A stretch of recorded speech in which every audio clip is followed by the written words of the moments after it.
you build a family business? What is a family business? What business arrangements are convenient for family businesses? How do you raise capital for your business? And who should be in charge of the money? To find answers to these questions and more, join me, Sua Futu, Christian blogger at flatlightdaily.com, on this session with Emmanuel Afutu and Ebenezer and Stephanie Sego, business consultants and franchise holders for Tupperware West Africa.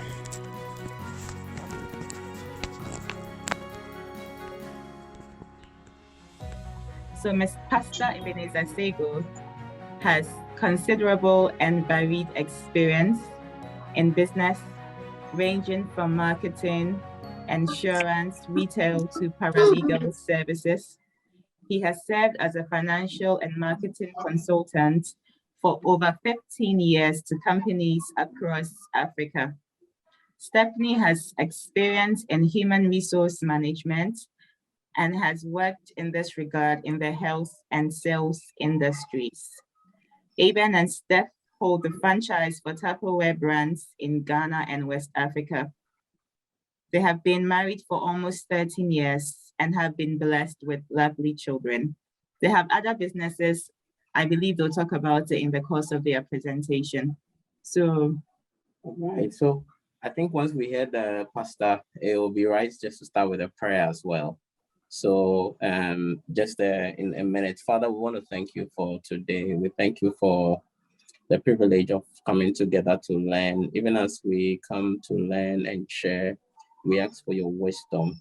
We ask that, Lord God, may we all leave here transformed, changed, Father Lord, even to go expand and do kingdom business. We thank you and we bless you in Jesus' name. Amen. Amen. Amen. Amen. All right. Okay, so I've been thinking through Ima and Susie. Thank you for the opportunity to share what we've been through and some of the general things concerning building a family business. For the past month, I've been thinking through what exactly and how to approach this, and I think that it's not a simple thing to do what you are doing. I think that this is a very good platform to help people to understand the Christian values and principles and background to doing business and other family related issues also. Well, to go straight to the point, yes, building a family business.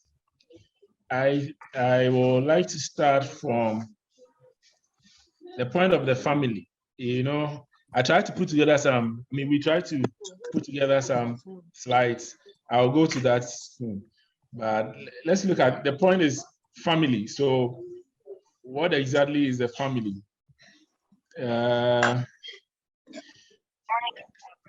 From our Christian perspective, we look at it as a man, that is a man who is a male, and a female who is a woman, coming together to form a new set of people or of relationship. And out of that, sometimes you might have children, you might not have children, but it's still a family. So that's the background to what I will say to this. And also, before I continue, I would like to say big thank you also to our Tupperware team managers who have come and everybody who is here. I would like to share, if you are here and you are not a Tupperware consultant, try and join us. I have a lot of consultants here. They can help you join the business. It's a good business, putting money in the pockets of a lot of families. We have families, especially empowering women, and women who are earning between 500 to over 20,000 a month from us.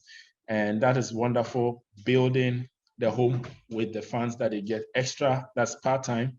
Women who over the past few years have been able to get free cars from us to be able to live a good life. And all this part-time. Wow, that's Also, wonderful. yeah. Also, like Susie said, yes, there are other businesses we run. We have Reg and Ren. Reg and Ren, Susie has been very influential with Reg and Ren in the past because it's a paralegal and Susie is a lawyer. So most of the things we don't understand, we call. And then she introduced us to other lawyers who can help. And having clients with Reg and Ren for the past 10 years. And it's also running with a full-time set of staff who are working well with us.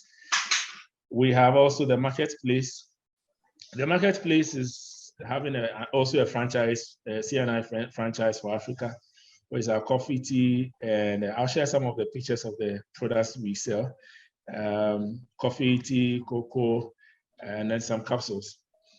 And then we have Skill Realty, which is real estate. We are now trying to start that, even though the company has been in existence for the past 3 years, but then we're trying to kickstart the estate side. And then we have Skill Global, which is the mother of all the businesses. That started everything.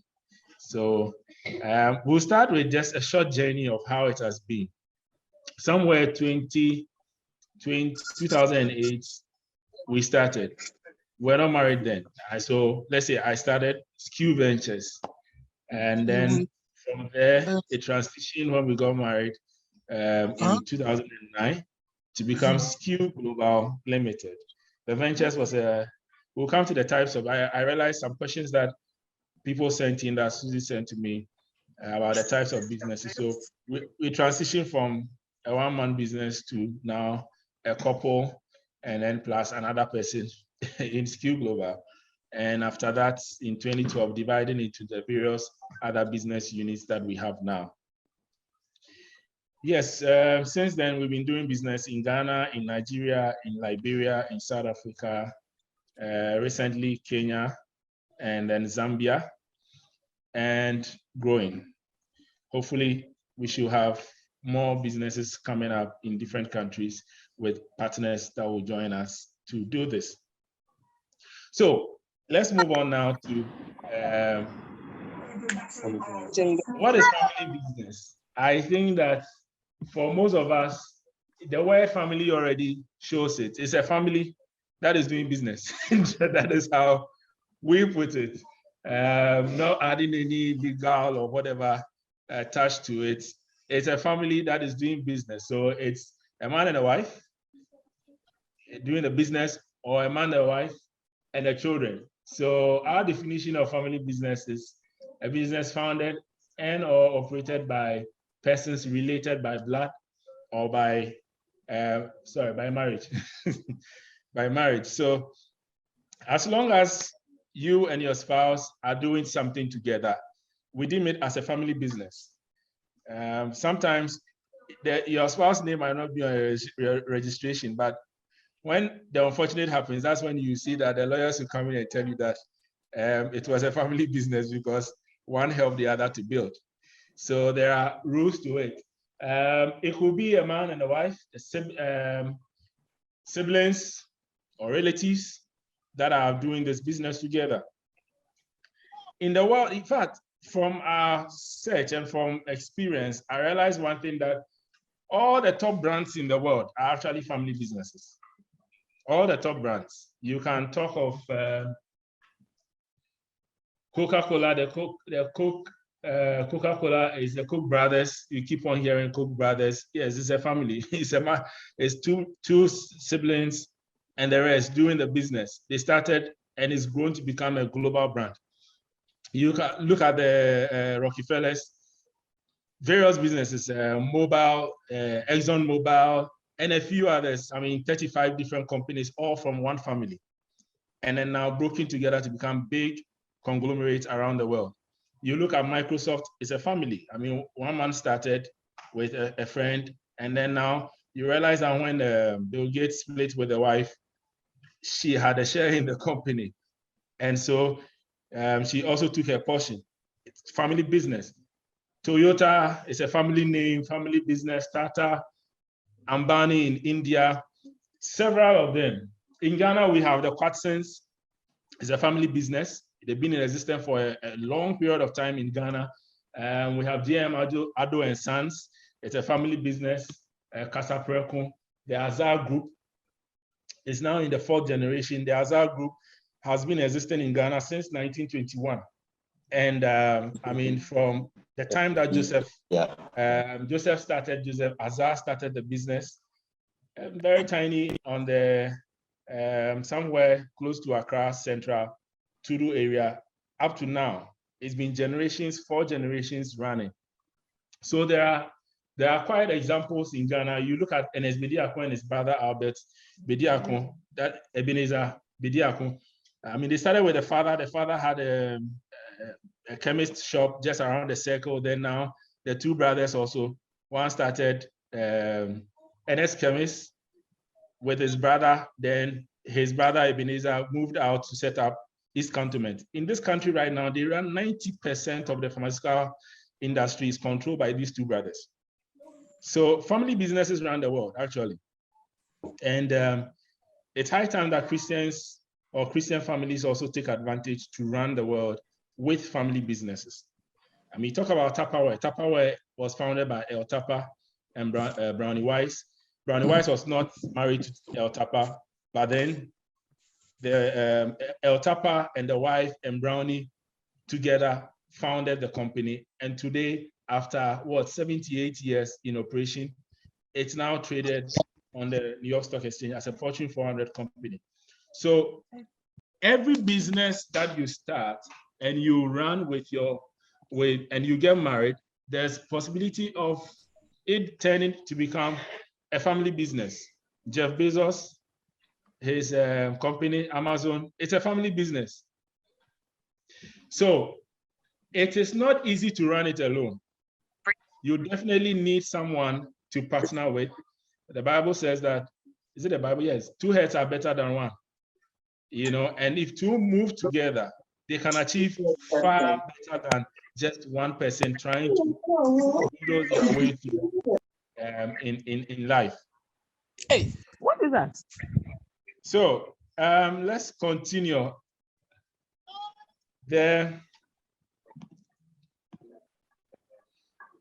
One question that came up, so just a summary of that is what I've given. One question that came up is how to start a business in Ghana. There are several ways to start.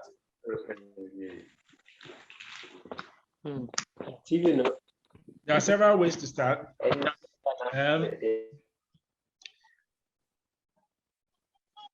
Let me go back to that. I think from my experience and with us, you could start small with yourself. So fortunately, most of us here are married. Some might not be. So I usually say that if you are not and you are starting, there's a book that we are working on for the past few years, which I'm going to just talk about a portion of it, that's starting before marriage. It is always vital to start small. How do you start? You must first understand what you want to do. I looked at what I love to do and started from there. We actually did not start as an accounting firm. When we started, we were courting at that time. We were not married. We started as a trading company. So I love selling. So everything I get, we take and sell. Computers is what we started with. And then providing other services for other people. So computers. And then from that point, we got a first job with Koforia Poly to supply them with some computers for their lectures. And that is where the major capital came from. And the rest is history. More than how many years now? Almost 12 or 15 years now, 2008 up to now. That's quite a long time. How you start is very important. It's very important because if you don't know how to start it and you don't seek advice from people who can help you to start and you just bump in, you will get stuck on the way. And we had quite a number of bumpy starts. How many? There was a question about various forms of businesses that we have in this country. There are a lot, but Because of time, I'm just going to run through so that when the questions come, we can now answer them one by one. Various forms of businesses. Some of these we already know. Most of us in our schools, they might have taught it. I'm going to just focus on just three. So the sole proprietorship or sole business, sole enterprise, as some will call it.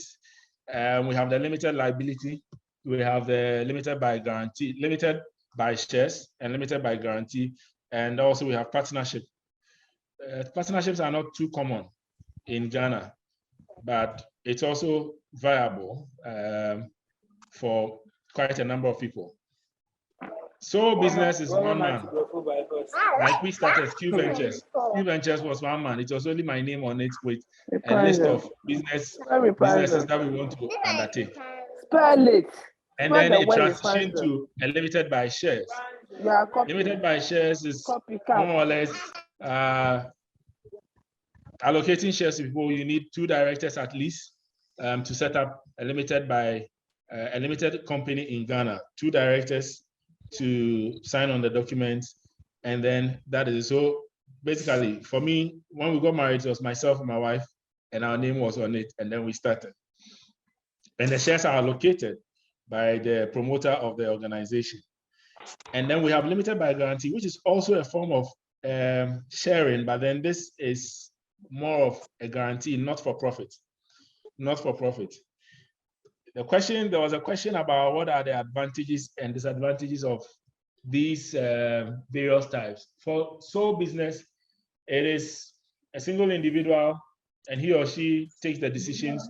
You take the decision at your own pace, you do your business. When it comes to sole business, you do your business at your own pace without anybody worrying you that much. And then the regulatory regime for sole business is also it's not so tight as for the others that we'll look at. An advice that if you are starting small and you are not yet married, possibly start with that. Even sometimes it could be that even when you are married, you can start as a sole business just for the sake of the resources and not being chased by a taxman everywhere. You can start with one of the spouse's name, and then later transition when there is funding to being a limited company.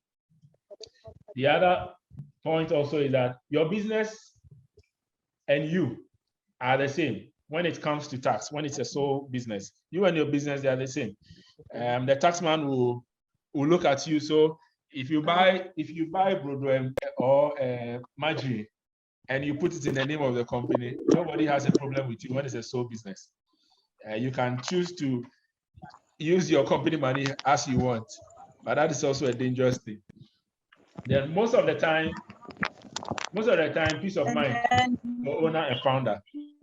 Yes, when it's a sole business, you usually will have some peace of mind because you don't need to be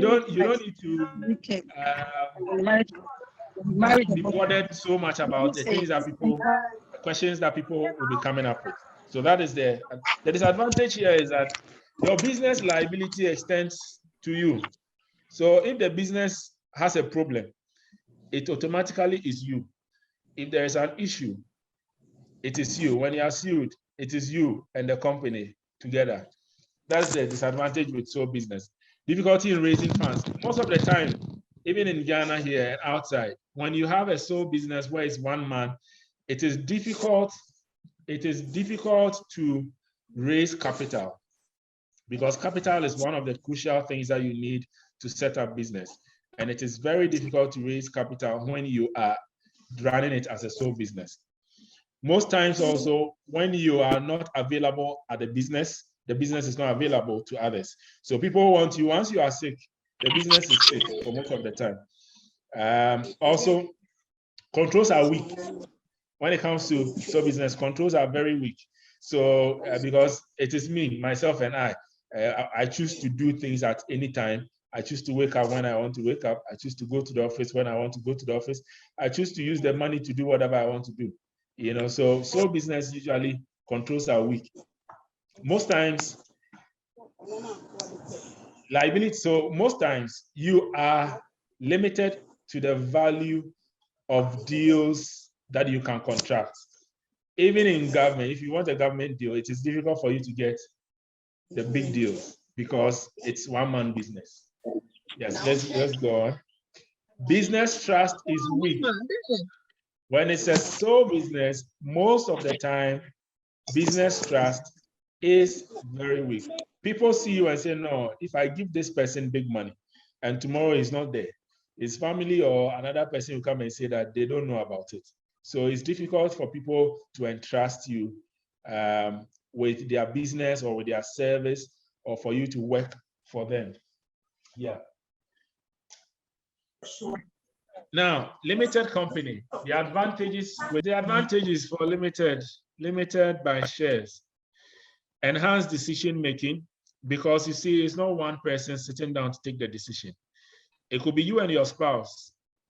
And in this, I have to stress this, you have to be very disciplined in a limited liability where you are running with your spouse.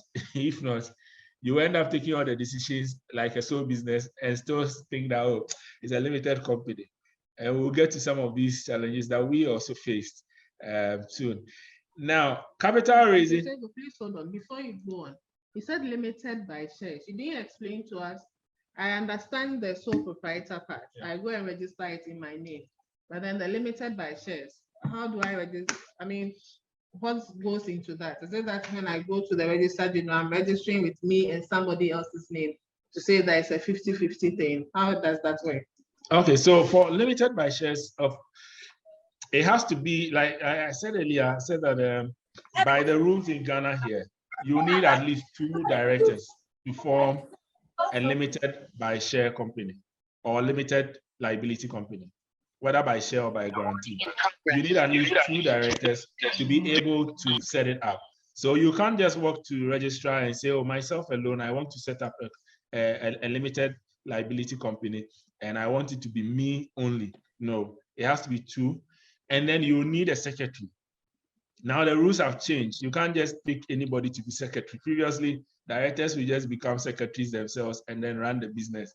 Now the rules have changed. You need either a lawyer, a chartered accountant, or someone with vast experience of at least 12 to 15 years experience as a company secretary before you can just use that person as your company secretary. Even though registrar is not auditing some of these things, so at the end of the day, people are still using names that don't have the experience to even set up a limited company. But the rules very soon will catch up with a lot of people where they have to either get a lawyer to be their secretary in the company or get an accountant or get someone who has operated as a company secretary for I think 11 or 15 years in that industry. Now, and also in registering that also you need, in Ghana, you have to allocate a share immediately you are starting, which is a disadvantage here. In other countries where I've registered business before, you don't even need to pay your stated capital stamp duty in the beginning because they assume that you are now going to raise capital. In Ghana, the system assumes that when you are starting a limited liability, you have already raised capital. So you must pay a stamp duty for it. And then, so you pay money even for that on tax on it before you start the business, which is quite strange, but that's how Ghana has been structured. Other countries, you don't do that. So you spend less in registering a limited by share company. Now, advantages. Let's go on. Capital raising is a little easier because when people realize that, okay, it is you and someone else running it, it could be you and your spouse, it could be you and a friend, and we'll get to how you can select someone to be a partner also on that. It's very vital when you're setting up. Business continuity or going concern is somehow also better assured because then it's not only you. So even if you are not there, the business can still persist and continue. Risk is shared. In a limited liability company, risk is shared. Liability is mainly limited to the business entity and not yourself as an individual, except where it's so deep, then they will lift the veil to see whether they can get something from you the individuals to also settle your debts. Clients' confidence is very high. When it's a limited liability company, clients trust you because it's not one person. So they can entrust their business to your care for you to provide a service or goods for them. Yes, disadvantages, decision-making is delayed. Decision-making is delayed. But sometimes, especially if you have a difficult partner, then you have to discuss and prove the point, and especially if your partner is a legal person, you better find all your answers before you approach, because then the questions will come that you have not even dreamt of. Because you see, someone like us, where you are just an idea originator and you come up with ideas every day, you are like running diarrhea in ideas. If you have a partner who doesn't understand how you have to operate, you always be waiting till you have proved yourself that this is going to work before you can continue. So decision making, limited liability, and especially if you have a huge board of directors and you have to convince everyone before they accept you. Regulatory regime is also stricter. If it's a limited liability company, the tax man even is on you more than a sole business. And then when they come at you also, they come at you big time. Because limited, you have a lot of responsibilities. But with the first one, sole business, you don't have much of responsibilities in those regards. And sometimes you can even escape certain things. But for limited liability company, your regime is quite stricter. We'll explain that later. Yeah. Similar, so limited by guarantee. Limited by guarantee. Most of us call this NGOs. I mean, in Ghana, we seem to have only one way of it. In other countries, they have various codes for these where, well, I don't want to go into it because sometimes you have not for profit. In some countries, it might not be the same as having it as an NGO. But in Ghana, most of us will say, oh, it's an NGO. Even here, one thing is, even churches, most churches are limited by guarantee. And then we have the typical NGOs that are registered with the Registrar General and social welfare. If you are an NGO that provides social relief and you are not registered with social welfare, you can be sure that the government will come after you one day. Because if you are taking free funds and not applying it for free use and not registered with social welfare for them to monitor you, then you have a problem. And the benefits, advantage and disadvantage are similar to the limited by shares. They are similar. It's just that the other, yeah, let's go on. So here you don't pay corporate tax. Now let me explain this. Not paying corporate tax doesn't mean not paying tax. So some people want to just set up limited by guarantee because I want to avoid all taxes. No, you can't avoid all taxes. You pay indirect tax. And then you pay all your human capital tax, that is the PAYE and all that you pay. The only thing you don't pay is the CIT, corporate income tax. Now, limited liability company or limited by share, you pay what we call, and then the sole proprietorship. In Ghana, you have a standard flat, let's say a standard tax rate, even though there are variations, but I'll say the standard one. The standard one is the 25% on your net profit. Your net profit, you pay 25% standard tax. There are variations actually. So for limited by guarantee, you are not liable to pay that 25%, but you are liable to pay your VAT. You are liable to, except you go for exemption. Also, if you are using a limited by guarantee and you are selling something, so we've consulted for clients where they are social intervention, or they call themselves social enterprises. They are social interventions they are doing, so they are helping people in the north, families or women in producing kente baskets and the shea butter and the rest. And then they sell the shea butter to raise money for these groups. When you sell, immediately you do a trading within a limited by guarantee, the government expects you to pay a certain tax on the portion of the commercial side. Okay, except you go in for exemption from the Ghana Revenue Authority because you are doing something they call public good, then you are exempted. Also, when you are raising capital for limited by guarantee, usually the person giving you funding is exempted from tax. However, if you did not seek permission or let me use the simplest word is permission from the Ghana Revenue Authority for them to permit those companies funding you to be exempted from tax for the value of the money they are giving you. They will be taxed on the money they gave you. So assuming you come to, let's say, Tupperware, Barantu Sales, and you say, oh, I'm doing so and so for these people in Nalirugu, and I want support and funding from you. And we give you, let's say, 10,000 or 5,000.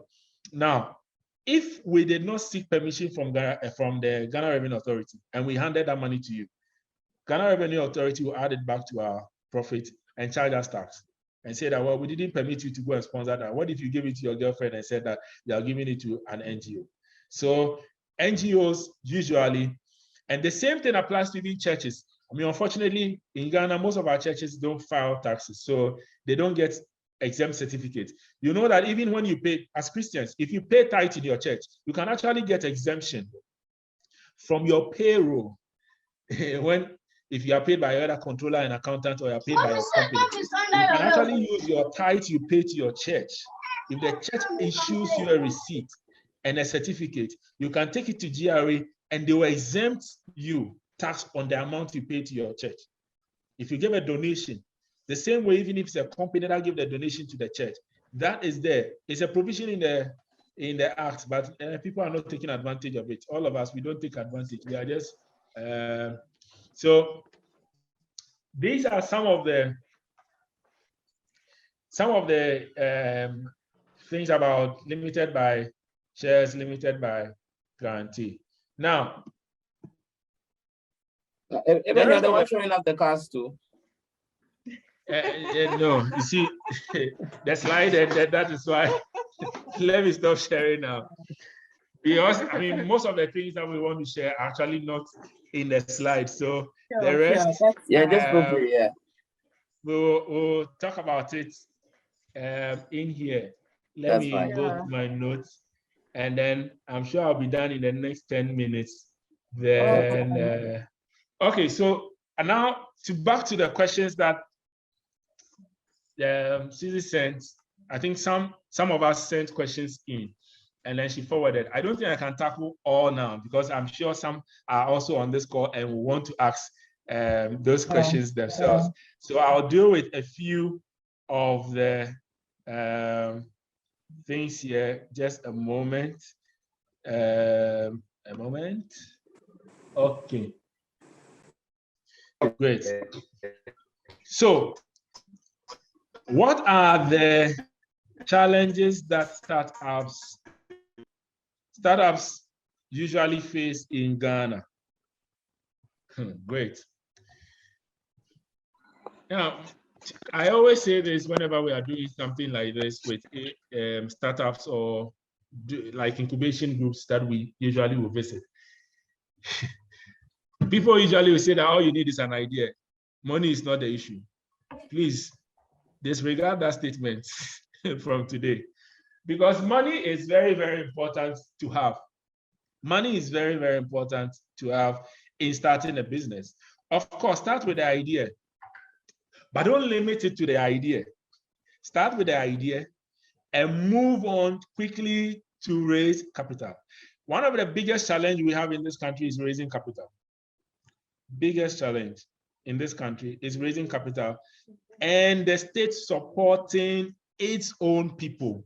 It is a big issue in this country. I've been to other countries where they will tell you as long as you're an indigene, the government deliberately makes sure that they will find a way to support you against a foreigner. But in Ghana, it's the opposite. Now, so one of the biggest challenges for startups is raising capital, and I'm sure you heard about it. several times. It's one of the biggest challenge for many businesses.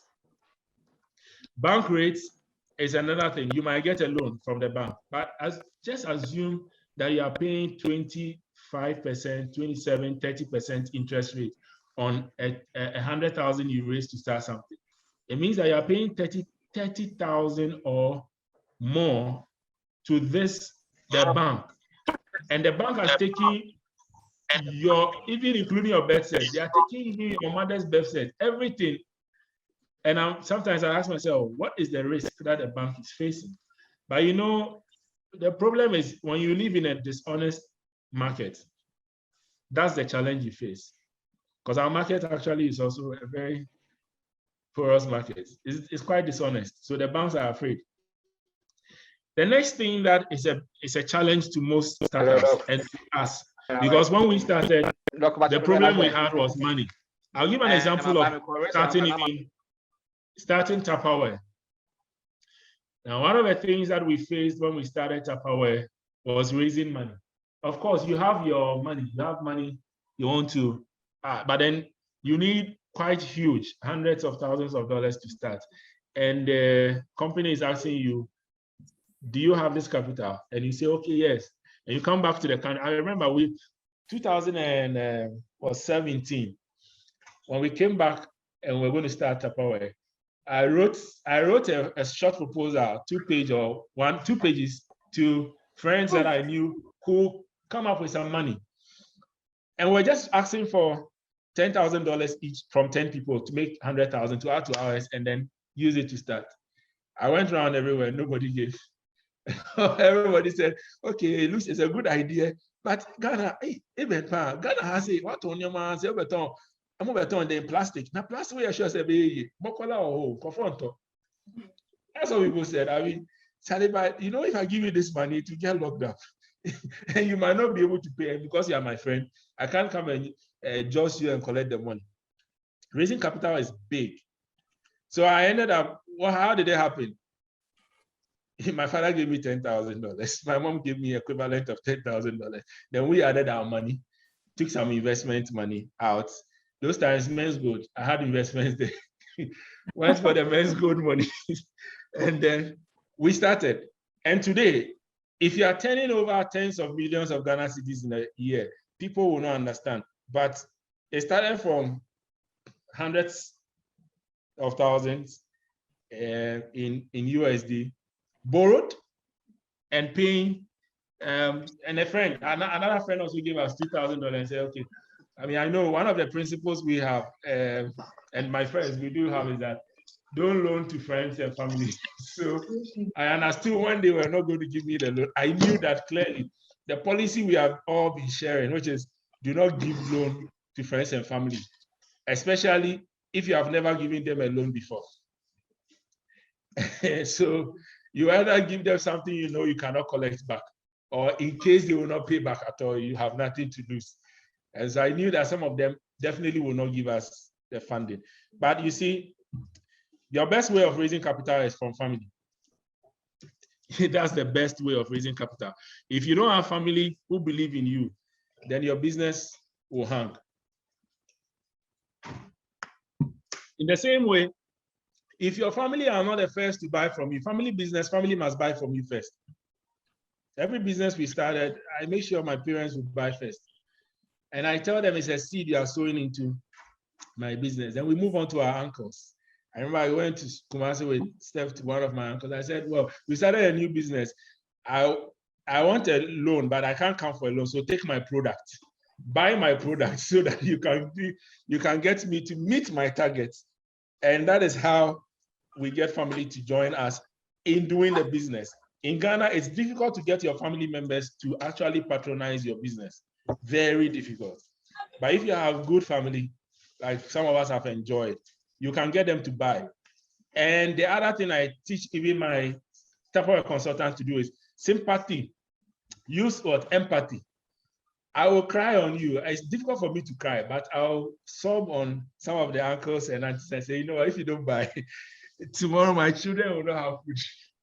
And they say, but you don't need money. I say, I need, it's not everything that I can come and tell you. And automatically they'll buy. They don't need it, but they buy. You know, so if you are starting a business, please. I mean, when we started SKU, my uncle in Kumasi, Madonna Health Services, Dr. and Dr. Mrs. Robert and Mary Sego, they were the biggest supporters of our business. Why? I went to me and said, I do accounting services. And uncle, I don't have clients, lot of clients. So please, why don't I consult for your hospital and then you pay me? And he said, okay, are you sure you can do this? I said, yes. And then they gave us the trust to handle that. And for 5 years, we did that, and that brought us capital. So the same way in raising capital, you need to offer your service. When we started in school, for instance, I did provide service for 1 year for free to a lot of people, just to build the capital. Capital is not just money, it's also trust. Number two, challenge. So I'm trying to deal with the challenge and then the solution so that we don't spend so much time. Number two, one of the things that also is a big challenge is the right documentation, registration, agreements, and or contracts, especially if it's a limited liability company. Now, I have witnessed myself. I remember one of our very first companies, 2008, I did with some friends. I was then at Calvary Baptist Church. I called 4 friends together, so 5 of us, and then we shared. We shared the shares, 20% each, and then registered the company. They asked me where the company is now. It's dead. Less than 1 year, disagreements. Everybody's disagreeing. No, only 2 of us were doing, myself and Pfizer. The others were not contributing anything to the business. I said, no, this is a waste of time. One day when it becomes big, all these people come and enjoy. We stopped, we left the company somewhere. It's hanging now. So you need to have the right documentation. Look, if you don't know it, ask a lawyer. Because until you enter court for business reasons, then you understand that there are so many friends that have become bitter enemies because of business. So from that day, my lesson learned was that I will never share with you without a shareholders agreement. If you are going to take part of my share, I will give you a shareholders agreement to sign before the registration. And if you're going to be part of my board, I will give you a board mandate, which now we advise all our clients to do. So that when you have signed that and you are part of the business, then now, when I want to collect my shares because you are not doing what you are supposed to do, I have a legal basis to do it. One of our businesses that we had to split up just after 1.5 years, it was the same because everybody signed, including even spousal agreement attached to it.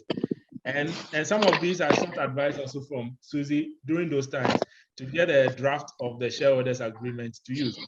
And immediately the people decided to leave. I asked them, bring your agreement. You see what has been written there. If you decide to do X, Y, Z, you forfeit. Everybody, transfer back. This is a transfer agreement. Transfer back your shares to me, back to the center. And they did. And we are still friends. So agreements actually foster good relationship when the business is about to die or it's about to break up. If you don't have agreement, you are sure that your friends, good friends for years, will become your enemies because of business. So documentation is very important. Get the business registered. And immediately you start sharing ideas. Look, if you have an idea and you share with your wife, even if you don't put her name on the business, she has a share.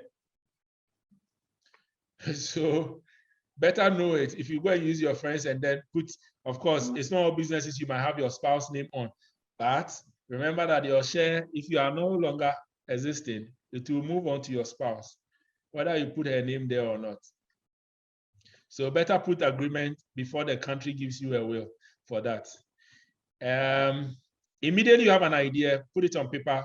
Whoever you're involving in the discussion, make sure that they sign something before, an NDA or something before you share the idea with them. If they pick it up to register it, then you can hold them on. And if you get an idea, please go and register it. Every idea I get, I go and just register. it as a name at the registrar and just keep it as a sole thing or a registered name. And then nobody can use that name in future. Seek right advice. I've mentioned that already. I mean, Susie is there. She can help. It's not for free anyway. Maybe in the first one, she'll do it for free. But I remember there was one incident I had something to do for a client. And then Susie referred us to Samson of Joy FM. When he gave me the charge, I said to the client, this is the person, and this is what the person is saying. For the first, even before he sits to talk, this is the amount. And then I realized that, okay, when you go to Susie and Susie gives you advice, and you take it as if, oh, it's normal, as a friend, you see that when you enter into sitting before the lawyer, you see it's not free. The same thing when I started Tupperware. I knew all the questions that they will ask, legal questions, but legal and compliance came to Ghana. He said, no, we are coming to Ghana, show us, go to a lawyer, find a lawyer, and we want to ask the lawyer all the questions that you say you have answers to, and you've answered. But we want an independent legal person to answer the questions. And can you believe, because a foreigner was involved, sitting in front with these lawyers, every hour was like $2,000. So sometimes your friends will give you advice and you take it, oh, it's normal. Charlie, one day they can lay claim. Because if I give you advice and you didn't pay, you must give me something. You know, so we must value the advice they give us often. The other thing that you need also, a challenge that we face here is government support. Not many governments, there are several of them that I realize are there. I've seen them, some of them I tried, but I'm telling you, so we have SDF, Skills Development Fund in Ghana here, which you can seek advice and support from. They don't give you cash. I've done that for a client before, Heal the World. They don't give you cash, but then when you apply, they will give you skills development. So they'll send all the technical goods, come and train, whether you have carpenters, you have cobblers, which is shoemakers. They'll come and train them, give them the skill, and that is it. So they might give you a grant of 100,000, and you think, oh, you're going to get 100,000 CD cash. No, they will get a consultant and rather pay the money to the consultant, and the consultant will come and train you in your company. That's what SDF does mainly. NBSSI, that is the National Small Scale Industries. They are there. They can also help you. They have a fund. In the COVID time, they were providing some fund. I went to their place to go and apply. When I went through the process, I realized that no, this is more political than I thought. So I filled the form. They followed up several times. I realized that when they followed up, the things I'm supposed to do, there are some people you need to sort out. And I said, no, I won't sort out. So hey, my name is still hanging there because there were people who were seeking for that.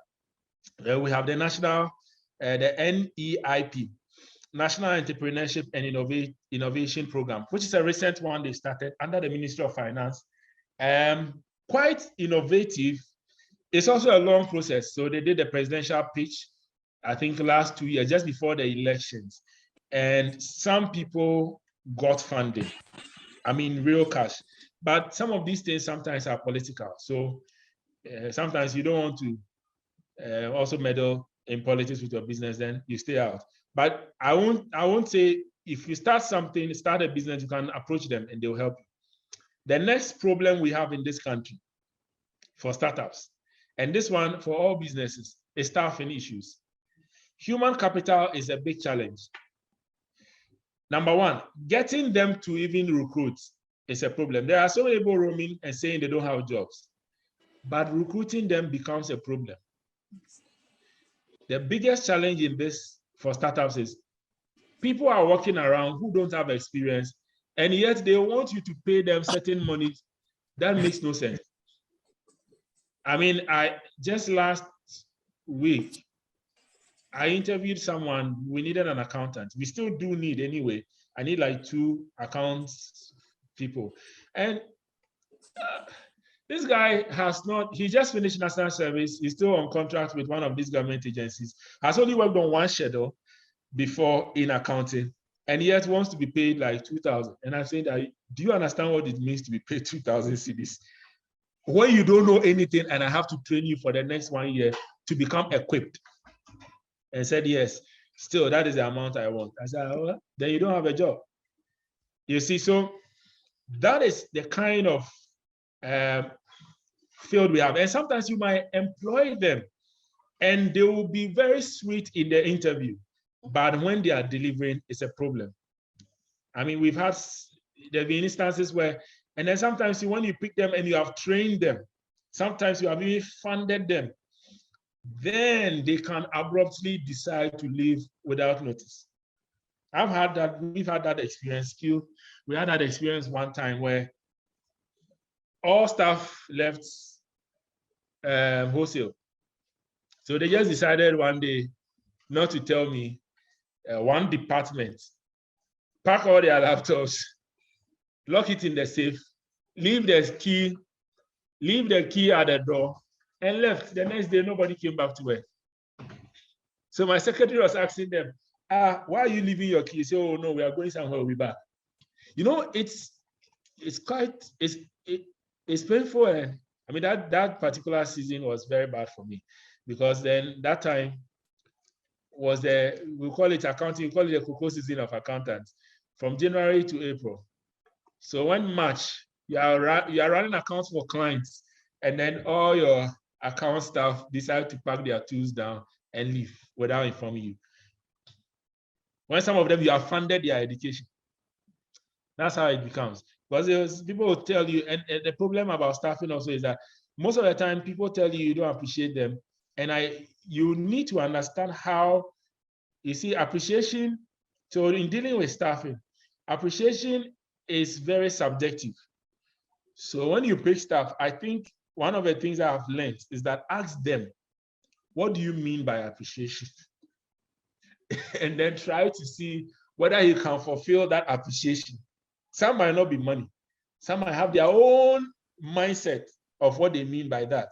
And then when you are able to understand it, you might be able to sustain and retain. If not, you end up training. We have ended up doing that over and over and over. Like a friend of mine will say, hire and fire till you get the right ones. That's one thing that you have to do. There are other agencies you can take advantage of, like NAPCO. NAPCO, for instance, has given us some good stuff also, because it's a government program that was started. Yeah, it's free stuff. So you take them, they don't know much, you groom them, some will stay, some will leave. At a point, we had to send all 10 NAPCO trainees we had and let them pack their tools and leave, because then they come to office and they are just filing nails. And I said, well, this is not a government agency. You can't be here and be filing your nails. This one, if you don't work me, I will fire you. And I will not look at you whether you're a relative or something. And I'm not going to say because you belong to a particular political party or not, hey, you are going. So we had to send them all and send a letter to NAPCO and say, we don't need these people, bring us new people. So you can take advantage of that. If you're starting new, you can take advantage of national service. The national service remuneration is, I think, $550. So you can take advantage, use them to start. When you're starting, you don't have much money to pay staff. So you can use all these agencies to provide you the human resource, and then you move on. So let's move on. What opportunities are out there to help businesses surmount these challenges? Okay, I think I've mentioned as I was going along. What are the qualities an entrepreneur needs to succeed, especially in Ghana? This is something I've addressed in my book, Start. Hopefully it will be published very soon. You need to be honest. One of the things that a lot of clients have said to me in business, Ghana, outside Ghana, is we are not honest. And I've come to understand it. I mean, one of the days I was in Malaysia and they mentioned the same thing to me. They said, your people most of the time are not honest. You can start business with them, and within a short time, you can see they are dishonest. It's a big problem when foreigners come to the country. Even with our own Ghanaians, we are not honest with them. So if you want to be an entrepreneur that will have a business that will last beyond 4 generations, you must be honest. And you must be open. Look, if I'm going to charge you 20,000, I'll tell you that I'm going to charge you 20,000. I'm not going to say that I'm not going to hide it in something. And most of the time, that's one of the things. We hide all our prices, our charges in something, and then you end up losing the client. For us, we'll tell you, this is the charge, this is what. If you can't afford it, tell us, then we'll try and reduce. At the same time, when you are entrusted, clients entrust you with their life, with their business. You don't pass their back and do things against them. If you're honest with the product supply, then they stay with you. If you are dishonest, they leave you. And so the quality that you, one of the main qualities you need, and as a Christian, you must be honest. The system we live in is very dishonest. Even our laws are dishonest. I remember in the Bible school, I think I can see Pastor, one of my mates here. I saw him. Hey, now we have a lot of people on the call. I think I saw Reverend Chimensa, Amaku Chimensa. Yes, Reverend Chimensa, yes. Was my mate in the MA class. And I used to say this. Our laws for business actually is very dishonest. Let me be very frank. Our laws in this country, because if in a country where before you make 1 cedi, the taxman tells you to pay him more than what you have not even made, automatically makes a businessman dishonest to the state. It actually makes you dishonest to the state, because then you've not even made 1 cedi and the government tells you pay a stamp duty of so and so amount on your stated capital. And you can't state zero capital. But somewhere like South Africa, I was registering a company and I could start with zero capital and then later build up the capital. So I don't know the psyche behind most of our corporate laws. It makes people steal. It makes people be dishonest automatically because they have to hide things to remain profitable. One of the few businesses I've been part of that are very honest is Tupperware, because the first thing they gave us to sign is anti-corruption agreement. And they said, if you don't know any pay bribe, you lose the license. If we hear that you have paid a bribe at the port to clear your product, you lose the license. If we hear that you have under-declared the invoice at the port, you lose your license. And that was very strange to me.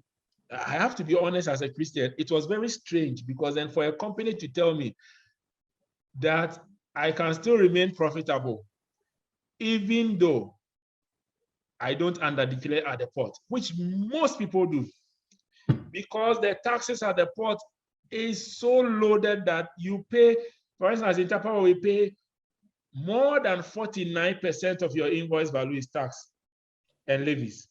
Now, tell me how much. So if your prices are like twice, that's how come most companies in Ghana are doing 400% margin on their cost price. And people don't understand, because the system makes you dishonest. Now, you must also be trustworthy. I think I mentioned it in that one. Be trustworthy with other people's resources. People give you money. Like one of the businesses we started, we have someone who gave us money as part of it. Every time you must tell the person, this is how far the business is going, because, and that is the thing that people in Ghana don't do. You get someone's money to do the business and you don't report to the person. No, it's my business. No, you have to be trusted with the resource. They might have given you a car to do your business. Report to them. It could be a family member. They don't even want anything from you. They don't want any return from you, but report to them and let them know how it is progressing. Number 4, you must be many things at different times or stages of your business. That's one of the qualities you have to have. You must be the cleaner when you start. You must be the accountant. You must be the purchasing officer. And then as you grow, you now give the responsibility to other skilled people to handle. And then be a friend to the statutory bodies. This one is very critical. You must be a friend to the statutory bodies. It is one thing that if you don't do, you will pay for it. In other countries, you don't need to be a friend to them, because if you do that, they rather will become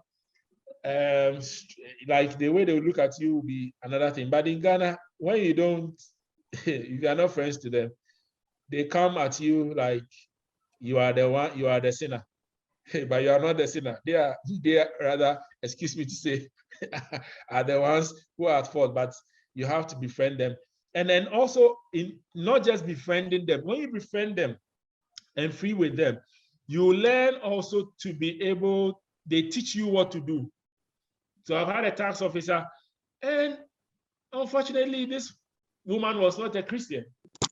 The Christians I've dealt with rather come and extract from you. This person was not a Christian. And she called me and said, Eben, the way you presented your account, every day government will take a lot of money from you. So come, let me show you something. Do this, do that, do that. It's all in the law. If you don't take advantage of it, you think that, oh, you are doing something wrong. No, this is the portion of the law you can follow. So position the account this way, and you avoid all these taxes. And I said, oh, thank you. And I said, oh, what is my charge? He said, oh, you were fine with us and free with us. So since you were not like proving that you know too much, I also thought that I should share this with you. And from that point, she has become a friend to us. I remember trying to even offer her something the day they came to our office. She said, no, Eben, don't. And I said, wow, this is the first time dealing with tax officers for 20 years. This is the first time one will tell me, don't. When I finish and you want to thank me with anything, fine. But until I am done with my job, don't. And they were traveling all the way from Agbogloshi to Spinkters and still said, don't give me TNT. So, you know, when you are friends with them and they realize that you are not fighting them, sometimes they just open up and tell you that, look, this is how to go about it. Not only the tax office, even the Registrar General's department, even the local assemblies, because you need all of them to do your business well. For your business operating permit, you need the local assemblies. If you don't befriend them or use agencies that can help you. So in the case where you don't have you don't have the skill, use agencies like Reg and Rent, for instance. We make business easy for clients. Just contact us. We'll make sure that everything is done for you. You'll be at home. You get every document you need. And then also, you must be radical. In this country, when people see that you are soft, sometimes they ride you. So to be a good business person in this country, my brother, my sister, you have to be radical. Very, very radical. You sometimes, excuse me to say, you have to be brutal. Especially when it comes to also sometimes staffing and friends and family who are working with you or providing a service for you. You must be so strict to take away the face of family and those things, and then deal with them as the business has to deal with them. If not, it will fail.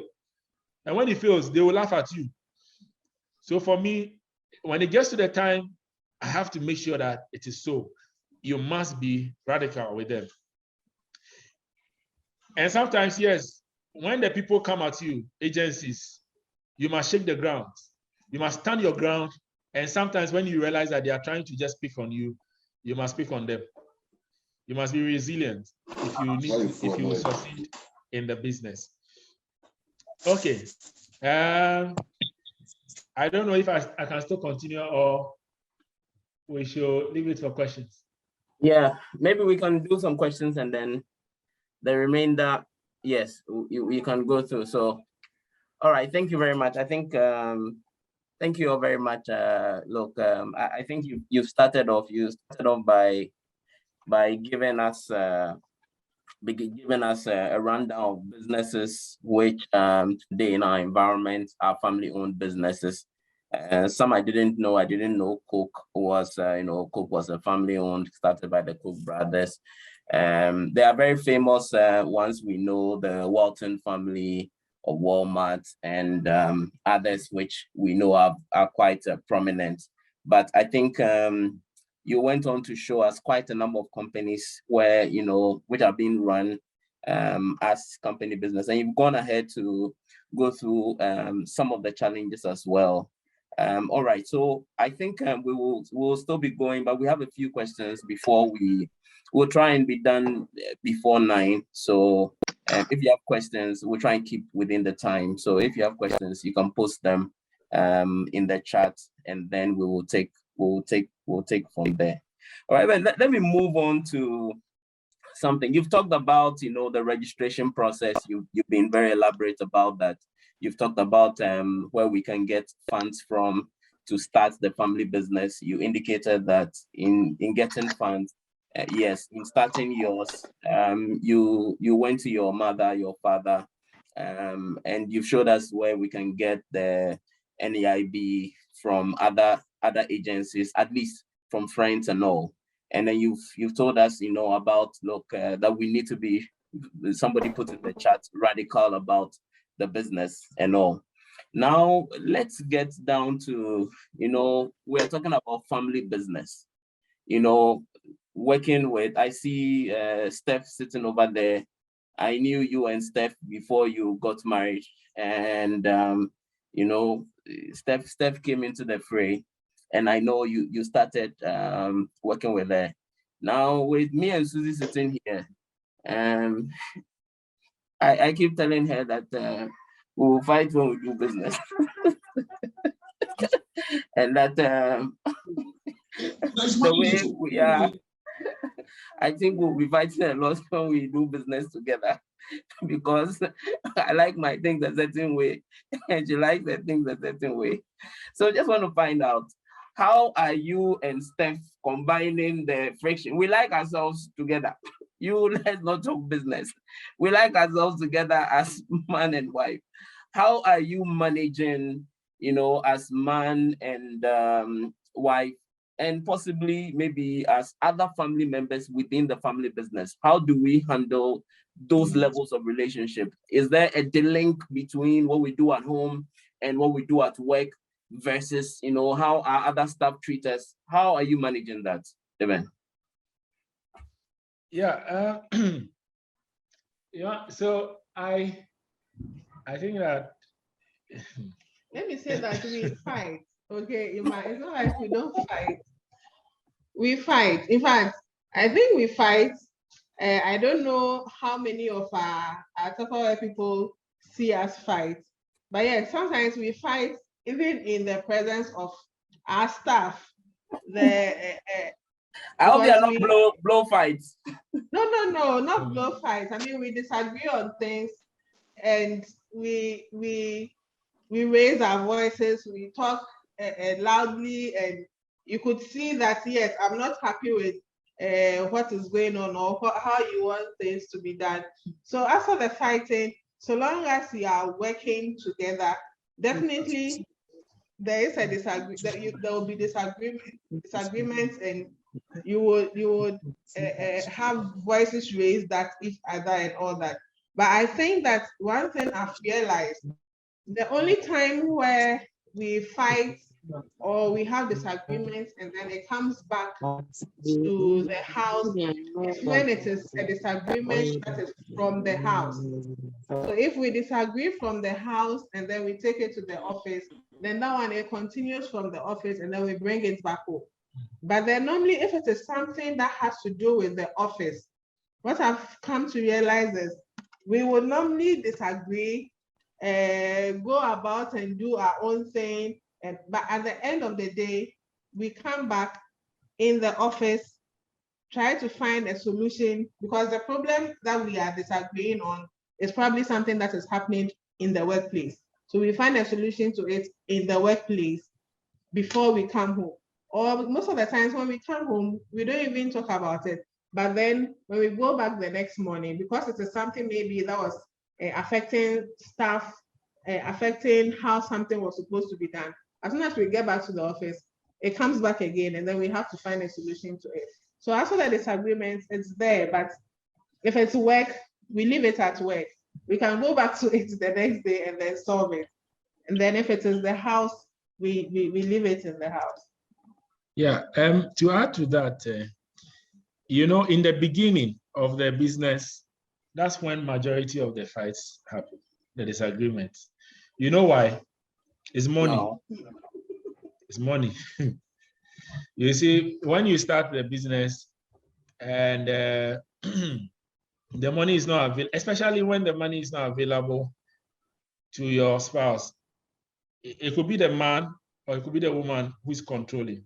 If the money is not available, what happens is that that alone stirs up all the disagreements, and everything you do, it brings up a fight. So in the beginning, yes, I think the question was, even a similar question was sent.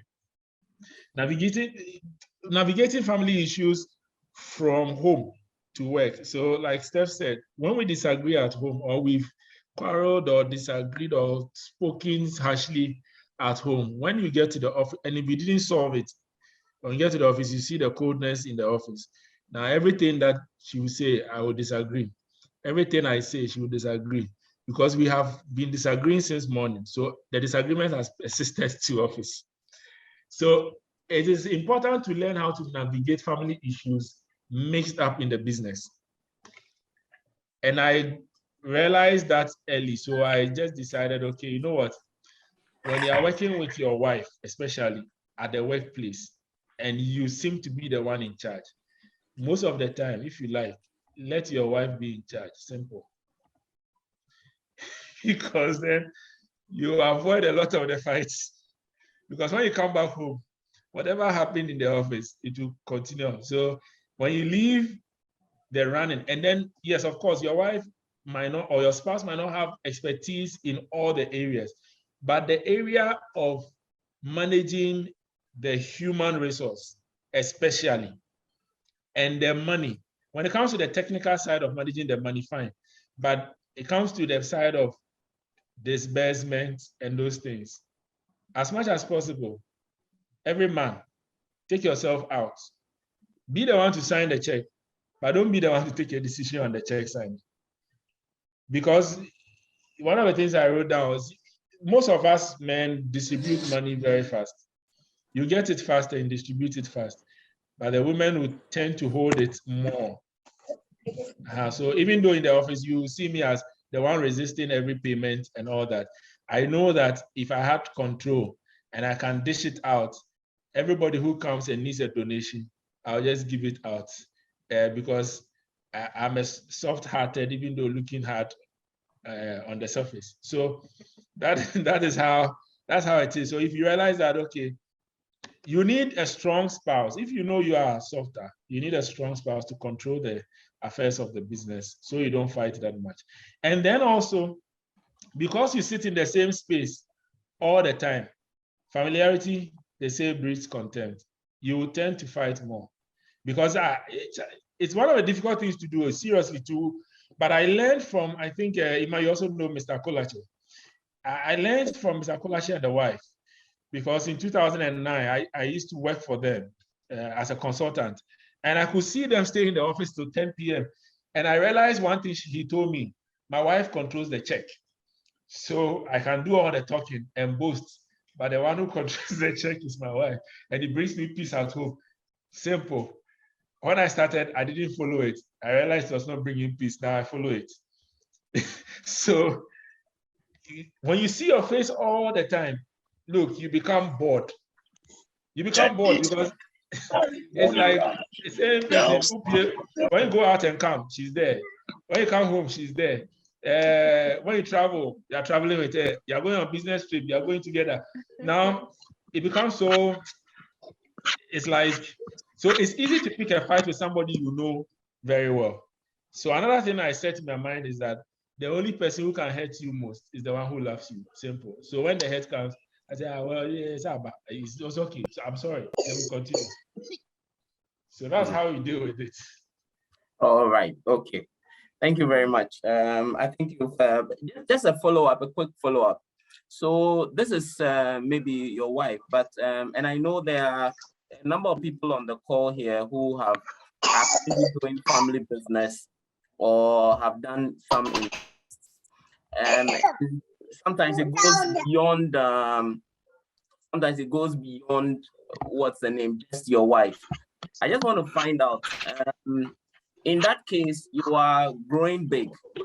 What systems do you put in place to distinguish the family roles of the family members in the business versus their business role? Are there any systems you would recommend to be put in place so that, you know, whilst I see Susie here today as my partner. Tomorrow morning, she's the secretary of the business.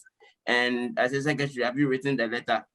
What systems do I put in place to help me transition? Because already, as you have said, maybe there's some fights already at home, or there's some issue at home, but you want to delink that. What systems would you put in place to distinguish the family roles versus the business roles? Yeah, I think for every business, before even you start or as you grow, one of the things I kept on hearing from you sometime back, when we're in the mastermind group, is you don't put systems in place when it becomes big. You put it in place before it becomes big. The fortunate thing we did for some of the businesses, Tupperware, that one, the systems are there already. So it's easier to just navigate. But for the other companies where the systems were not there, what I did in the beginning was we sat down and discussed the roles that needed to be played and the departments, and then define them in the manual. So for SKU, for instance, I have a staff manual. And the staff manual determines every position and the role you play. And there's a policy manual also we have. And the policy we adopted was that in the beginning of the company, in fact, in the beginning, my advice to you is do not employ friends and family. In the beginning, that is the biggest challenge because you and your spouse, fine. But my brother, my sister, I've had my brother come to work with me before, but I told him straight in his face, this is my policy. You are coming here to learn. You are not to dictate the steps for anybody. You are not to dictate the steps for, I've had my sister work with me before in SKU. I've had my niece come there to work with me before. And it's clear, interference of family members in business is one problem. So because they know you, currently we have Steph's cousin working with us. Because they are so familiar with you, they know all your weakness and they know all your strength. So what tends to happen most of the time will be to play on your weakness at work, knowing that you cannot refuse it. When you put the rules in place that it doesn't matter whether you are relative or not a relative, the business is different from home. So once we step in the business, we deal with business in the office. And if I say this must be done, it must be done. So it's not like, okay, you are my wife. So for instance, when we SKU, Steph comes to the office and then she will say, oh, I'm supposed to do letter, I was supposed to visit the client and I have not gone because I left home late. No. You are supposed to do the proposal. You're supposed to put the things together. At the office is the office. So yes, we are equal partners, but then you have your role. I have my role. Play it.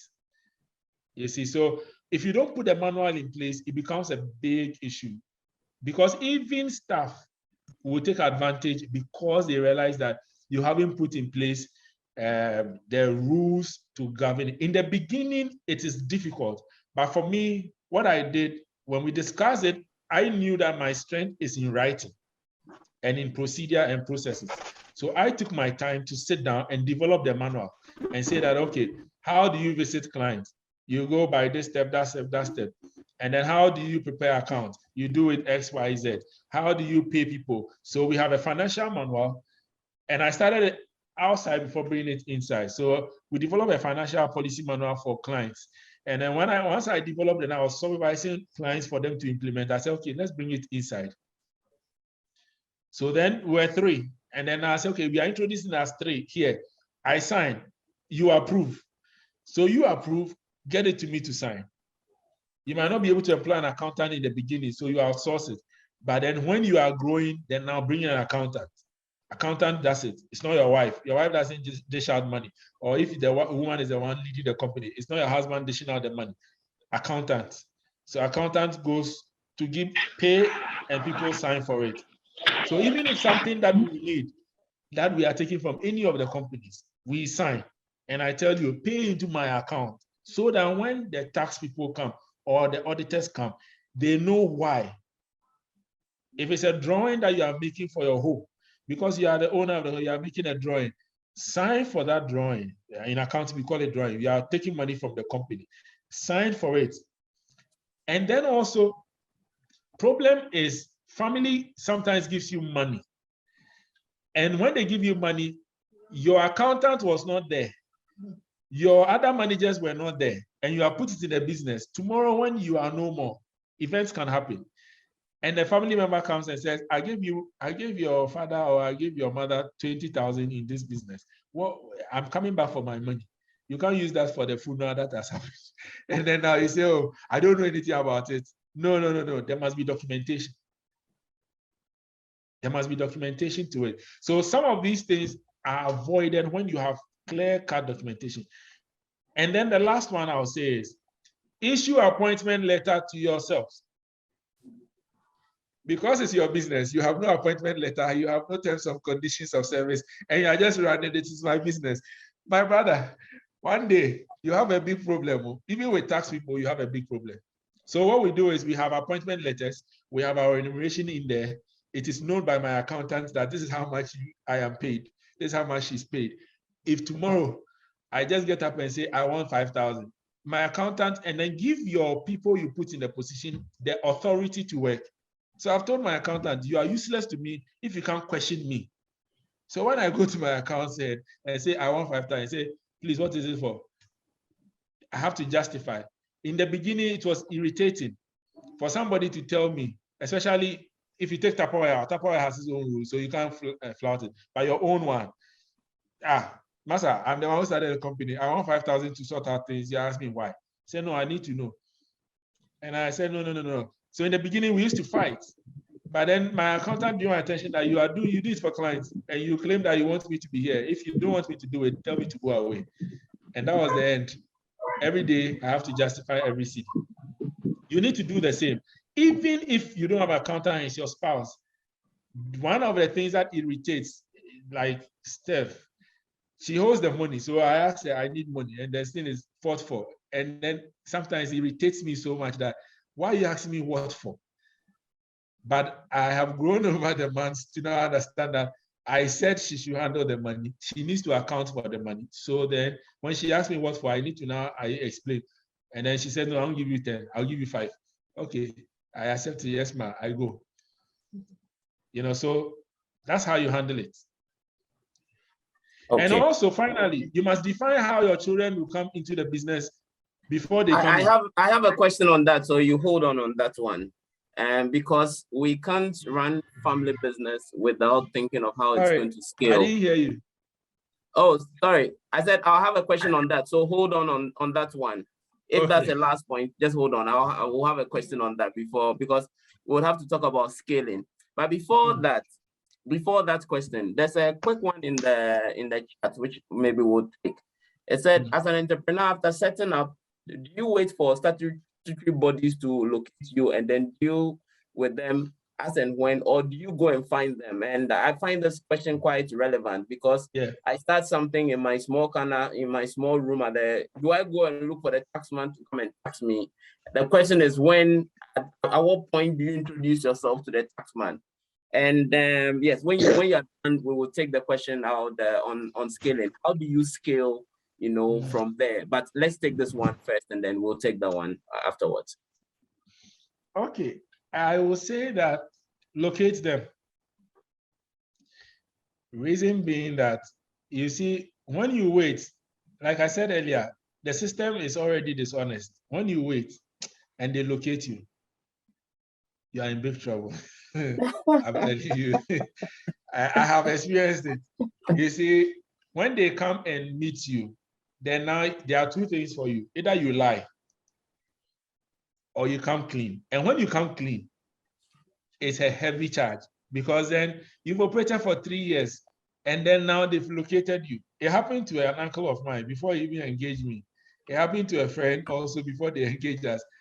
They waited, said, oh, we don't have money now. We don't have money now. We don't have money now. And then they were located. Then they have 5 years of operation without a single corporate tax being paid. No assessment has been done for them. No account has been prepared. No filing has been done at registrar or at the tax office for the 5 years. And then they call you and say, clean up. So we've been doing a lot of cleanup for clients in this regard. And you see, when it happens that way, I'm telling you, no matter how honest you are, you will find a way to try and escape some of the charges they'll give you. And you then would have introduced dishonesty into your business. So I will say that in the beginning, locate them and tell them, I am here. I have started XYZ. I don't have the money. So you give me the assessment. Unfortunately for us in Ghana here, the taxman has been given a certain target that when they are assessing a limited liability company, your first assessment is 5,000 tax. Yeah. It makes no sense. 5,000. You don't even have the 5,000 to start the business, and they are charging you 5,000 for the first year. And they'll tell you to pay first quarter. If unfortunately for you went to them on the third quarter, they tell you to pay first quarter, second quarter, and third quarter deposit. So you better locate them and explain to them that, okay, I don't have the money. As you can see, I'm even trying to look for money to do this, but I'll do my best to file. So you file nil, nil, nil, nil. Don't miss it. If you miss the nil, your penalty is huge. So immediately you get yourself introduced to the system, keep maintaining, even if it's nil, you are filing every single day. Every month, file the nil till the day you have money, and you can employ the right people to do your accounts and to help you with your filings. All right, thank you very much. So to GI, I mean, I'm sure you heard, it's more like akin to, you start using ECG and then you say, you know what, I've not yet inaugurated the house. So at what point, I think when they get you, I think there's a song on it, yeah. But to your previous point, just a summary of how do you distinguish? I just wrote a quick summary. So your first point was that you need to have staff manuals. You need to have manuals in place and the systems must work. And then the second point is that you need to delegate your areas of strength, identify which areas of strength, and then let people handle appropriately. And then also you mentioned that, look, despite the fact that it's a family business, issue yourselves appointment letters. Don't assume that you are the MD and there's nothing on file. You pay yourself anyhow, you tell the accountant, and surround yourself with people who can question you, because the systems are working. All right, so thank you very much for that. And we're taking notes. In fact, we're learning as we're on this call. So the question I wanted to ask, okay. Eben, there's somebody asking a follow-up on what you just said. All right, sure. John wants to know if the advice you gave also applies to sole proprietors. The advice of locating the taxman. Okay. Yeah, it does. Yours is even simpler. Sole proprietors, their tax regimes are smaller. Your assessment is lower. So better plug in fast before it becomes too late. And your cost of preparing accounts, actually, sole proprietor, you don't need a chartered accountant to sign your account for you. So you just get someone who is an accounting student. You can just prepare an account, you sign it, and then go and put it there. Nobody will question you. But if you leave it after 10 years and they catch you, you're in trouble. And very soon, actually, those things will catch up with everyone in Ghana. They are doing this thing they call the synchronization. The tax, your TIN now is replacing your SNIT number. It's replacing everything. It's replacing even very soon your bank account, because then you are using your Ghana card. So your TIN is being replaced by your Ghana card. And then once the Ghana card is synchronized with all things, it becomes like the UK and the US and other places. It will be difficult for you to escape the system. One single version of the truth.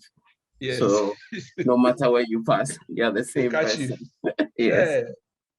Okay. All right. So Jay, I don't get your regulatory body very well, but maybe you can come again. All right, just to move on, when we talk about family business, it's more still about being able to scale. Today, we're running family businesses. You have 3 kids, all right, and counting, all right, and yeah, yeah. But today, how do we position this? How do we scale this? If we're saying we're running, and when you were starting, you mentioned to the 3rd and 4th generations. What are the things that we need to put in place for scaling, for the business to be able to go beyond us, to be like the Koch brothers, to be like the Walton family, to be like the very big families, who still run business today? What are some of the measures that we need to put together so that our businesses will scale? We see some Lebanese businesses. You mentioned Azar. I mean, since 1921, they've been here over 100 years. They are still here with us. We're in 2022. The Azar family is still in existence. What are some of the things that for young couples, for young people, that we need to watch, people who have already started, things they need to put in place so that their businesses can scale beyond them? Well, I think that beyond the manuals and policies you put in place, you need to understand one thing, that to sustain the business beyond the first generation. Studies have shown that most Ghanaian indigenous businesses don't last beyond the first generation. In fact, it's a terrible thing. You see most of the companies around, majority of them, is it that Ghana kills them? When I say Ghana, the government of Ghana kills them, or they kill it themselves by not putting the right structures in place. I haven't experienced it yet, so I'm going to share what I've seen others do and what I think should be done. Now, one example I can use is my uncle's place. When we started, they started and they brought us in. We helped them to put together a lot of manuals and a lot of policies to transition. So, and then the second thing was, you see, the second generation is the most vital to the survival of the rest of the generations. The first generation lays the foundation. So you and your spouse, you have started. Now your son, your daughter might not be in the same profession like you. First thing you have to notice, I have always discussed with them that we are not building something that we are saying that our children will come and take over. No. Because immediately you put that in your mind, it becomes a big problem. Tomorrow, if your son says, I want to be a doctor, I don't want to be an accountant, then it becomes a problem now, it becomes a headache for you. But if it's going to travel beyond you, then the system must support the people helping you to build. So your people you brought in, how do they become partners? So you have accounting staff. Are you training them to become chartered? And are you training the chartered ones to take over one day? And are you putting the right rules in place that this is what you need to do to become a partner? So in some of our business, we've stated that if you stay with us for this number of years, you become this level, you move to this level. If you stay beyond this number of years, you get to that level. If you stay beyond this number of years, you become, your name appears on the company document. Then as you go beyond a certain number of years, you become a shareholder. And beyond a certain number of years, now it's factored in. So we've even gotten to a point where we are looking at a cluster share. For some of our businesses, we have a cluster share for staff. So people tend to say, oh, okay, I'll stay. Because then at the end of the day, I know there's a future one day. Because sometimes I hear you share a story about, let's say, MTN, and they have, a staff has a share. There's a portion that when I'm leaving, I can sell off and make some extra money.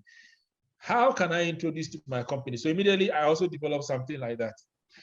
As we learn, so for some individuals, your family members, in terms of your children, might decide to toe your line. Because in every business, you need an apprentice. The best apprentice sometimes is your son or daughter. If they will not be, look for the next apprentice. Because one of the principles I have is that if even a son or a daughter is going to be part of any of our businesses, must start from the base.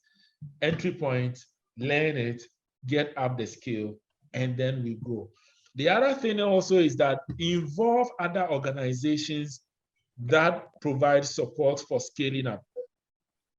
Because you see, if it is you alone, you will not be able to scale.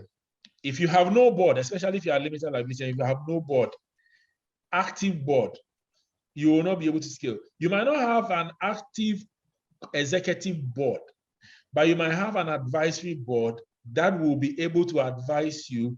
They are regular. They talk to you, you talk to them, and they talk to you regularly, and they show you what to do to scale your business. And then you have other companies that might be, especially when you are seeking for funding. Another way to help it go beyond is to seek for funding. When you get to a point, sometimes we are afraid to grow bigger.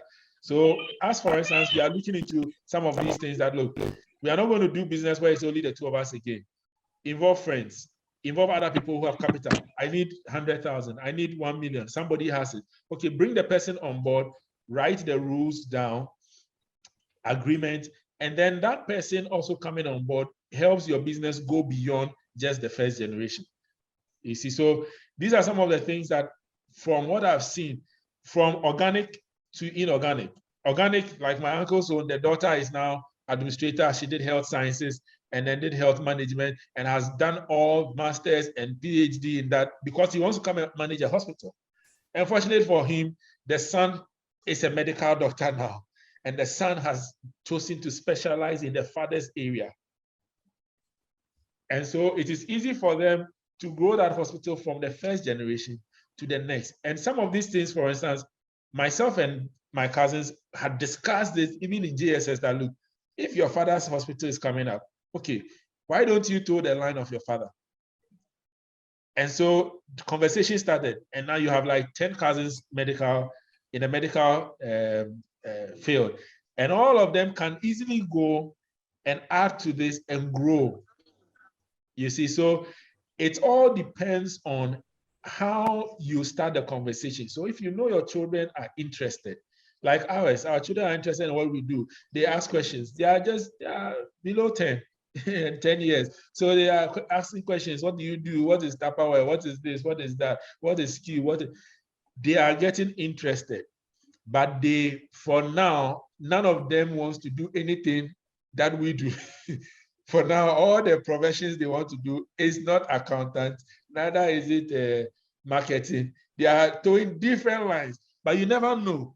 Once they have interest and they tow all those lines, they might go around and come back and say, now we can now come and manage it.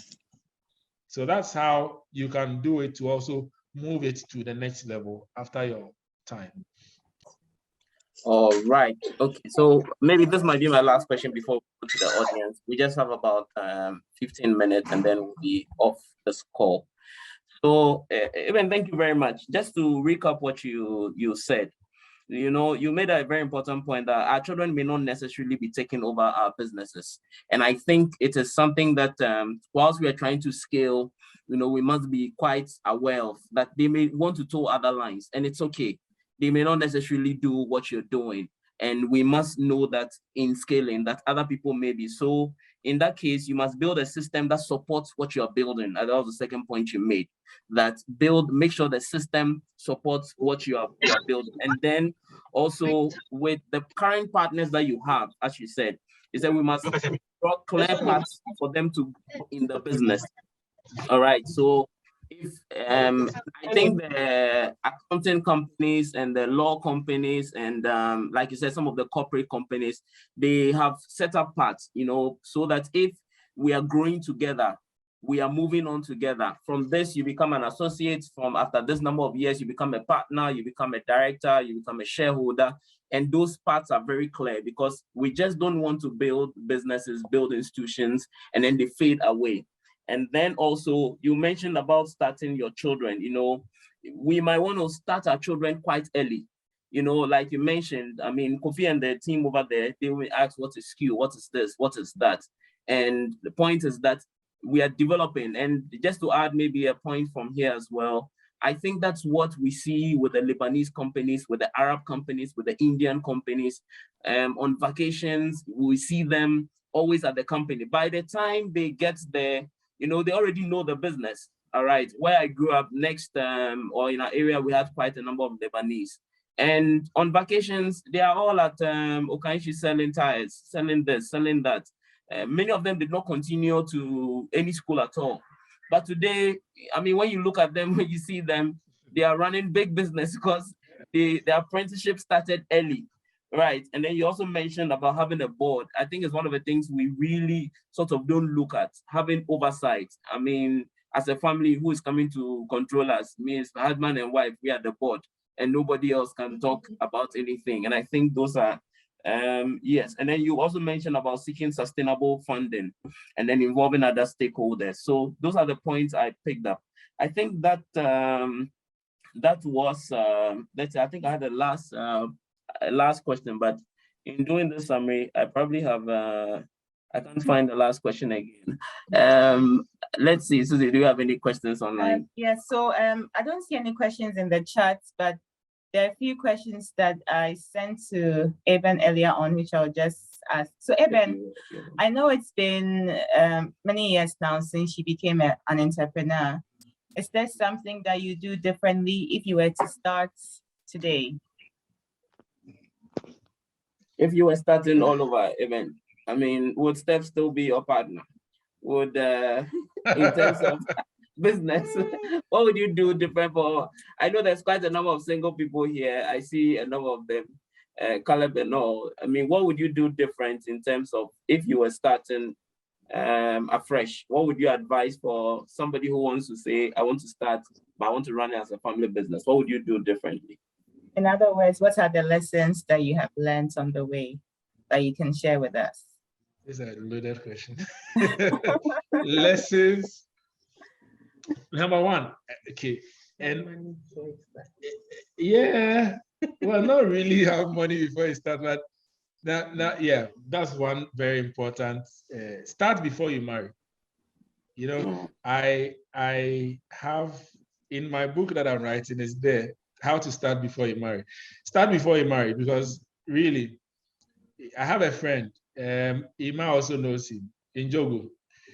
You know, we're doing business together. He started before, and he kept on telling me, I want to reach a certain level with the business before I marry. And I realized sometimes it helps. Yes, like Mr. Odro, my advisor will say, my mentor will say, he says, something must give. So if you start before you marry, you give something. Your children will be young when you are still old. when you are old, your children will become young. So you choose. Either you are giving children to build a business, and then when you get married, now the business, so you have the business already, the money is there, and then you are just flowing. Or, so if I was to start now, definitely I would have started, get to a certain level before I marry. Because then it gives a certain level of comfort to my family. You see, in the beginning, you'll be committing every money you get to be going into business. So you have a lot of quarrel at home, because then there's always no money. And when there's no money, there'll be fights. Because once there's no money, there's fights. I don't know how it happens, but it happens. When there's no money, there'll be fights. So in business, that's one thing you have to learn. If I'm going to start now, I must have money, so that when I am now married, I know that, okay, my wife is with me. Look, we have 2 million, 3 million. We are doing this business. You are committing 1 million to it. The other 1 million are committing to the family. So we know. Number two, have a reserve. You see, it's all money. The thing is, it's all money. You have a reserve. Like my wife will say, if you are doing business, I can't see the money. I can't see the money. Of course, if you are living with an entrepreneur, you will see money, but you see the money in assets. So she will say, why are you buying land every day? Every day you have land here, you have land, the money counts, it doesn't stay.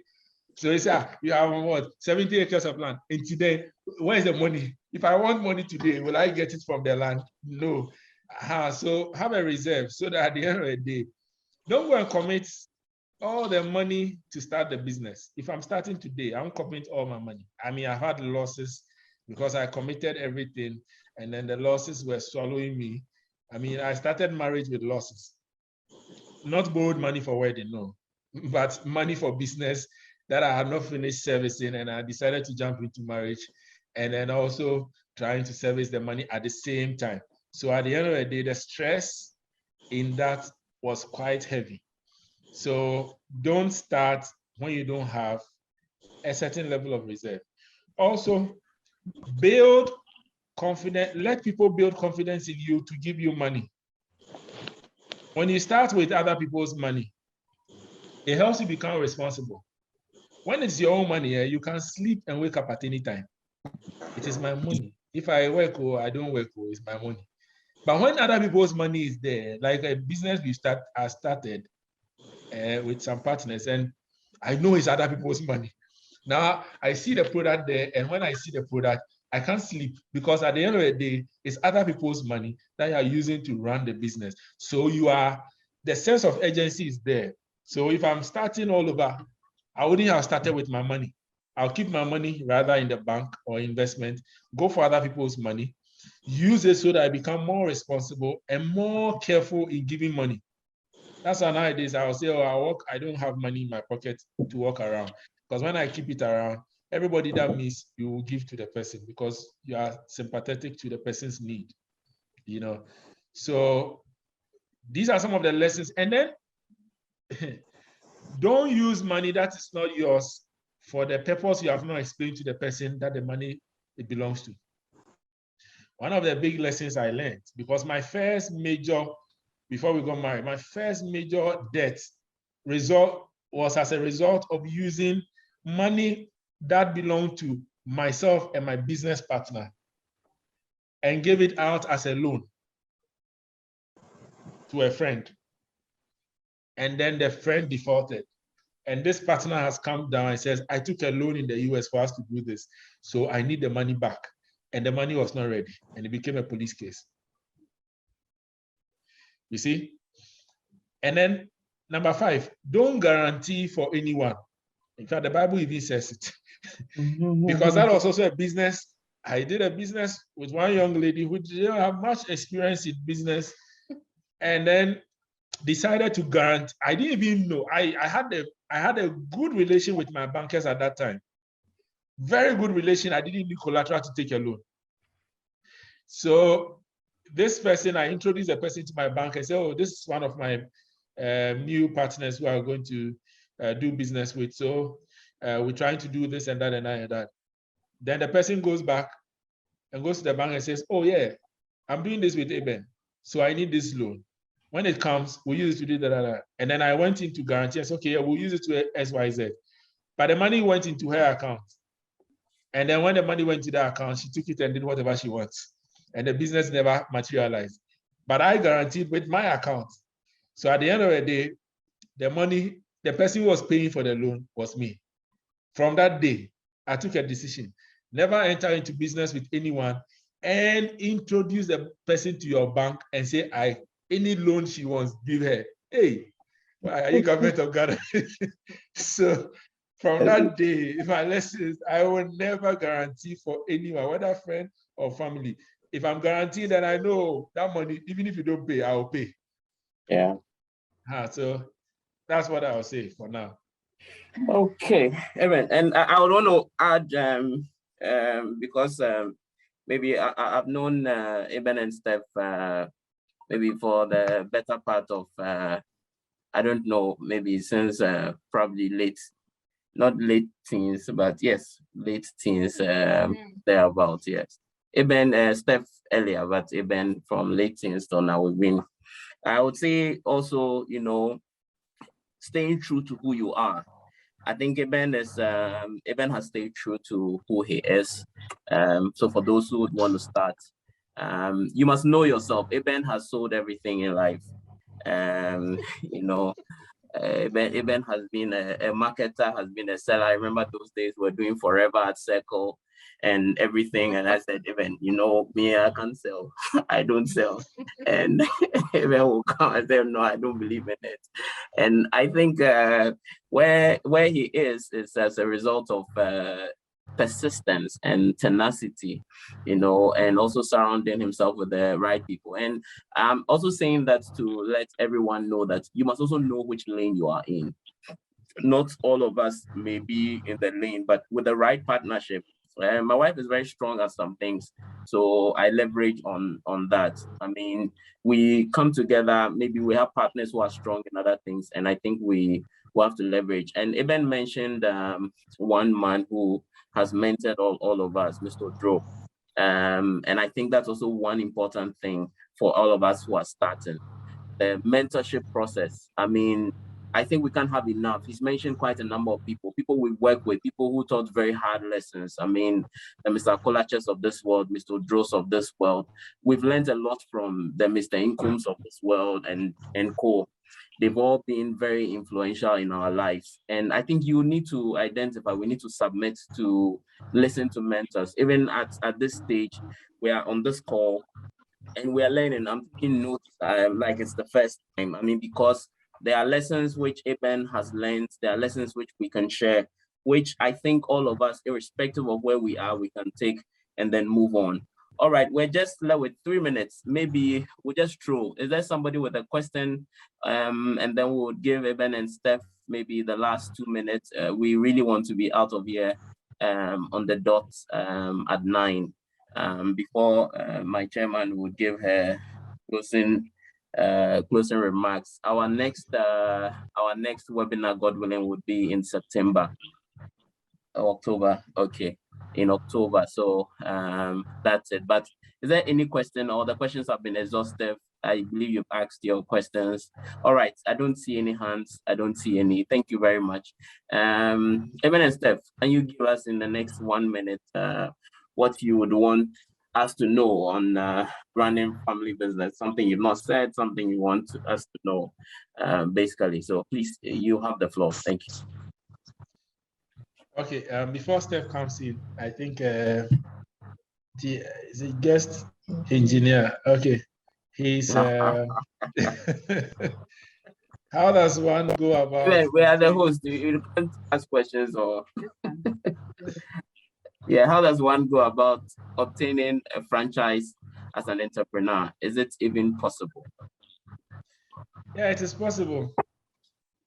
I mean, we did with Tupperware. Currently, there's another franchise, CNI, which we have. So it is very, very possible. How does one go about? First is to identify the franchise or the brand that you want. Identify them. I recommend this book for you, 4-Hour Work Week, Tim Ferriss. By Tim Ferriss. Yes, read it. It shows you, it gives you certain things to look out for franchising. You can franchise yourself and you can buy other people's franchise. So how do you go about it? Walk to them. Tell them that, identify the brand, walk to them or call them or show up at their doorstep, ask them to be their representative in Ghana. It could be even a franchise, a company in Ghana already. It could be a brand in Ghana already, and you want to be take up their franchise for certain locations. Have meeting with them, and then tell them what you want. We did the same with Tupperware. We worked to them. We went to their head office in South Africa, and then just at the front, yes, yeah. Just at the front desk, I told the front desk lady that this brand must be in Ghana, and they laughed. And persistence made them agree later to bring it in. So it all depends on you. You have to see it. You have to identify that you know that you can run that franchise. And then some franchises also you pay. So be careful the one that you choose. A franchise like when I was working with one of my previous boss, is it McDonald's or McDonald's? A food franchise company, McDonald's. Before you can get them into a country or a location, and the same with KFC. McDonald's, one of my boss's son wanted to bring it to Ghana 2009. The US guys asked, in fact, they said the franchise holder for Africa was in South Africa. So he contacted the holder of the franchise. You know how much they wanted before they give it? $300,000 at that time. Oh. Yeah, that's just for the franchise fee. Oh. And then you follow the recipe, you buy the recipe, you buy the machines to do the cooking. The same thing with KFC. That's what the Polytank man did with KFC. He got the franchise for KFC. They paid quite a lot of dollars to get just the name to be used. So you can do the same. There are several. I know a company that is franchising in Ghana, for instance, is Baltic. Is it a Go Cool, the sachet water? Cool. So Baltic now, they are not, it's owned by ABL. ABL is let's say subleasing or franchising it out. So you have a lot of people who are producing the water, but it's not ABL. Yeah. For Baltic. So, and there are quite a number of franchising going on in Ghana here. So if you want, study the company, find what you can do, and then know where you can sell for them, and then you buy into it. I mean, we are even selling franchise for some of the new brands that we brought into Africa, and we are taking for countries. So I have Zambia now, South Africa, a few other countries that people are buying that from us to be able to have it. So that's it. If you need more help, maybe we can talk. Or if you identify a brand that you want to get their franchise, we can talk later. All right. Okay, our time is up. Before we round up, I also want to state that for those who didn't join or didn't make it at the beginning, you can get the recording. It would be posted on the YouTube channel, flatlightdaily.com. And also, Eben and Steph are also tax consultants. They are accountants. They also support in company registration, among other things. So if you need support in any of these things, in terms of registration, in terms of tax consultants, we'll put their contacts in the messages, and you can reach them. They can support you in terms of starting, registering, running your books. I mean, so that you don't get to be, for the taxman to find you like the